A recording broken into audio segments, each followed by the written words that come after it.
हर time last 16 साल से जब बजट हाउस में सुनती हूँ तो लगते बहुत कुछ मिला है, जब घर में जाके पढ़ती हूँ तो कितना कुछ मिलना चाहिए, क्या मिला एक्चुअली। वो पॉवर्टी का बात मैडम ने किया है, मुझे लगता है मैडम को ज़्यादा गांव में जाना चाहिए, तब पता चलेगा पॉवर्टी किसको बोलते हैं। उनका सिक्योरिटी, उनका प्रोटोकॉल में शायद वो सिग्नल में कभी खड़े नहीं हुए गाड़ी उनका, तब पता चलते बच्चे कैसे गाड़ी के आके गाड़ी धोने लगते, कैसे धूप बेचते, कैसे जिम्नास्टिक दिखाते। ये शायद वो कभी रहेंगे, देखेंगे तो पता चलेगा पॉवर्टी का हाल क्या है देश में। अभी इस बजट का फिल्मी लैंग्वेज में बोले तो हिट है 12 लाख का। मुझे जानना है कितना लोग महीने में 1 लाख इनकम करते हैं, इसका परसेंटेज क्या है। अगर मैं रिक्वेस्ट करूं, मेरा कॉन्स्टिट्यूंसी बीरभूम में अगर 12,000 भी ऐसा नौकरी मैडम ने दे दे तो मेरा कॉन्स्टिट्यूंसी वो लोग को इनकम टैक्स फ्री नहीं चाहिए, वो 2 लाख तक भर देंगे, लेकिन उनको नौकरी चाहिए। मैडम ने बोले थे मखाना, जब मखाना सुना मैंने सोचा कोई अलग से स्कीम होगा, बाद में पता चला वो खाने वाला मखाना। मुझे लगता है मखाना लाकी है, उसका अचीवमेंट है वो पार्लियामेंट पे बजट तक पहुंच के, लेकिन ये गवर्नमेंट का कोई अचीवमेंट नहीं है।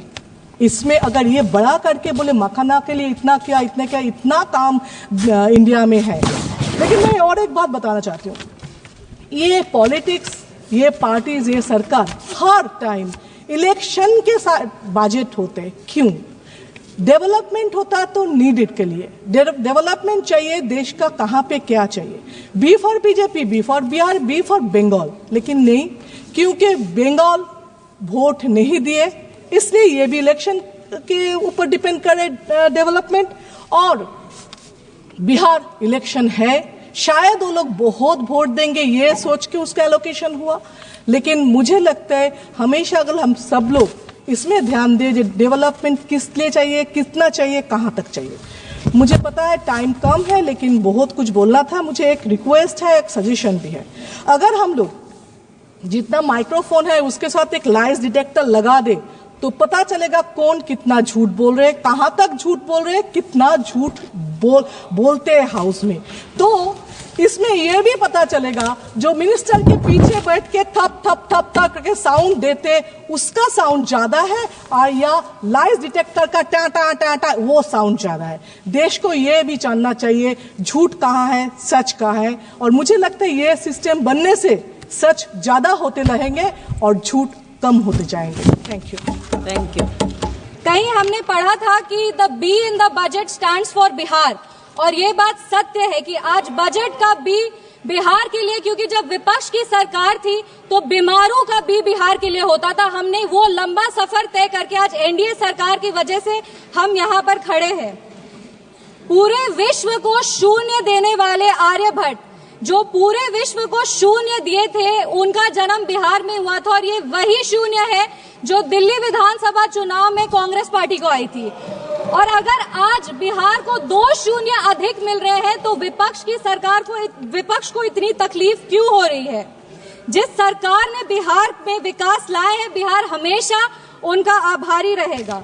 हम उस बिहार की बेटी हैं सर जो इस देश की रीढ़ की हड्डी है, वो चाहे आपके कॉर्पोरेट सेक्टर्स हो, वो चाहे आपके सॉफ्टवेयर आईटीज हो, वो आपके इंफ्रास्ट्रक्चर को खड़ा करने वाले मजदूर हो, वो आपके घर के सहयोगी हाथ हो।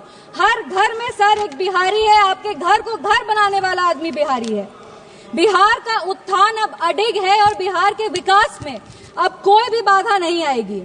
रीजनल फेवरेटिज्म की बात करते हैं सर, 2004 में डीएमके पार्टी के समर्थन के लिए तमिल को क्लासिकल लैंग्वेज घोषित कर दिया गया था और उसके लिए एक यूनिवर्सिटी की स्थापना भी की थी। तब बिहार वासी को और बिहारियों को कोई दिक्कत नहीं था, पर आज जब बिहार को ज्यादा मिल रहा है तो विपक्ष को इतनी तकलीफ क्यों हो रही है? बिहार में आज जीडीपी का मतलब है ग्रॉस डोमेस्टिक प्रोडक्ट, बट जब विपक्ष की सरकार थी तो बिहार में जीडीपी का मतलब था गुंडागर्दी, डकैती और पॉवर्टी। हम बिहार में जमीनी स्तर पे काम करते हैं, इन लोगों ने बिहार में जमीन हड़पने के लिए काम किया है। हम दोनों में बस यही अंतर है। संविधान विरोधी कहते हैं, और नेता प्रतिपक्ष भी जब राष्ट्रपति अभिभाषण के धन्यवाद प्रस्ताव में बोल रहे थे तो जितने बार उन्होंने भारत का नाम नहीं लिया था उससे ज्यादा वो चाइना के बारे में बात कर रहे थे। और ये ये इनका एक ट्रेडिशन रहा है कि चाइना के मॉडल से ये बहुत प्रभावित रहते हैं। नेशनल एडवाइजरी काउंसिल भी चाइना से प्रेरणा लेकर के ही स्थापित की गई थी। हम राहुल गांधी जी को बस यही कहना चाहेंगे, राहुल गांधी जी, ज्यादा चीनी देश के लिए और सेहत के लिए, दोनों के लिए हानिकारक है। इंडिया अलायंस को देखते हैं सर तो एक गाना याद आता है, इंडिया अलायंस को देखते हैं तो एक गाना याद आता है, देख जमाने की यारी बिछड़े सभी बारी बारी। और Bihar election will be the last nail in India alliances coffin. इसके बाद इंडिया अलायंस वैसे ही इस धरती पर से विलुप्त हो जाएगा जैसे किसी समय में डायनासोर हुए थे। अगर हम बजट की बात करें तो वित्त मंत्री जी ने 50 लाख करोड़ का बजट दिया है, जिसमें 11,21,000 जो है वो कैपिटल एक्सपेंडिचर है। ये हमारे देश के निर्माण में एक अहम भूमिका निभाएगी। वित्त मंत्री जी ने अपनी भाषण की शुरुआत ही सरकार के एफर्ट्स को रेखांकित करते हुए कहा कि इस बजट का फोकस्ड ग्रोथ पे है, इंक्लूसिव डेवलपमेंट पे है, प्राइवेट सेक्टर इन्वेस्टमेंट पे है और enhancing spending power of India's riding middle class पे है। ये बजट एक गाइडिंग फोर्स के रूप में अपने आप को स्थापित करेगा और ये इस बजट का ही परिणाम है कि इतने ग्लोबल अनसर्टेनिटीज के बावजूद भी हमारा देश एक फास्टेस्ट ग्रोइंग इकोनॉमी है। Sir, I am the only speaker from my party, मेरे को अपनी बात पूरी करने का पर्याप्त समय मिलना चाहिए। No nation can prosper without respecting its farmers. किसान हमारे अन्नदाता है, अन्नपूर्णा देवी का साक्षात स्वरूप हमारे किसान है। काफी सारी ऐसी योजनाएं जो आत्मनिर्भर विचारधारा से किसानों को सशक्त करने के लिए लिया जा रहा है। प्रधानमंत्री धन धान्य कृषि योजना हो, जो 100 जिले जिसमें कम उत्पाद होते हैं वहां पर लगभग 150 करोड़ किसानों को ये योजना जो है वो फायदा देगी। वो फसल विविधीकरण हो, सिंचाई हो या ऋण उपलब्ध कराना हो, इस योजना के तहत किसानों को सशक्त किया जाएगा। Rural prosperity and resilience programme के तहत ग्रामीण क्षेत्रों को मजबूत किया जाएगा, आर्थिक रूप से उनका सशक्तिकरण होगा। आत्मनिर्भरता in pulses. Sir, I am the only speaker from my party sir, I have enough time, I know. Mission for आत्मनिर्भरता इन पल्सेस के तहत तूर, उड़द, मसूर दाल जैसे जो उत्पादन है उसको भी पूरा किया जाएगा। आप कम समय दे रहे इसीलिए हम फोकस पे आते हैं। दलितों का उत्थान के लिए सरकार ने क्या काम किया। पद्मश्री आचार्य किशोर कुणाल ने अपनी किताब दलित देवो भव में लिखा था, जिस दिन समता की आधारशिला पर बनेगा सुदृढ़ वितान, धन्य होगा यह देश और संगठन हमारा होगा अत्यंत महान। जब भारत के भाल पर सुशोभित होगी जाति समता की पताका, तब मिटेगी इस देश की दारुण दुखों की राका।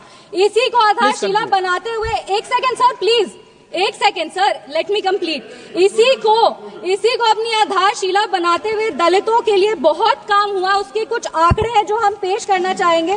महिलाओं को जो महिलाएं अनुसूचित जाति जनजाति से आती है, उनको पहली बार ऐसी 5 लाख फर्स्ट टाइम एंटरप्रेन्योर्स होंगे जिनको 5 साल में 2 करोड़ की राशि दी जाएगी।